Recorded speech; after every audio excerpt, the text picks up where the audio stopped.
High, কাটার হাতে বেরিয়ে পড়েছি গাছ চুরি করতে। দাঁড়াও দেখে নি আশেপাশে কেউ দেখছে না তো। না না, কেউ নেই। চলো এবার আমার টার্গেটে ফোকাস করা যাক। আমাদের বাড়ির পিছনে যে জঙ্গল আছে সেখানে এই মাধবীলতার গাছে ভর্তি হয়ে রয়েছে। আর এই জঙ্গল থেকেই আমি এর আগের বারে মানি প্ল্যান্টের গাছটা নিয়ে গিয়েছিলাম। আর এই জঙ্গলটা তো গাছের খাজানা বলতে পারো।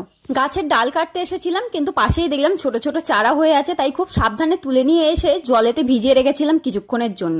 তারপর রোদটা কমতে আমি খুব সুন্দরভাবে গাছটা বসিয়ে নেব। সবার প্রথমে মাটিটা রেডি করব। নিয়েছি গার্ডেন সয়েল, তার সাথে বালি আর গোবর। টবের বড়ই অভাব বুঝলে, তাই একটা বালতি নিয়েছি। বালতির নিচে বড় বড় ফুটো করে গাছের ইন্ট্রোডিউসিং ভিডিওটাতে তোয়া বলেছিলে তোমার নাম নিতে, তো হাই তোয়া। বালতিতে সবার নিচে কিছুটা নারকেলের ছোবড়া দিয়ে তার ওপরে মাটিটা দেব। গাছটা বসানোর পর 7 দিনের মতো আমি ছায়াযুক্ত জায়গায় রাখবো আর প্রত্যেকদিন অল্প অল্প করে জল দিতে থাকবো।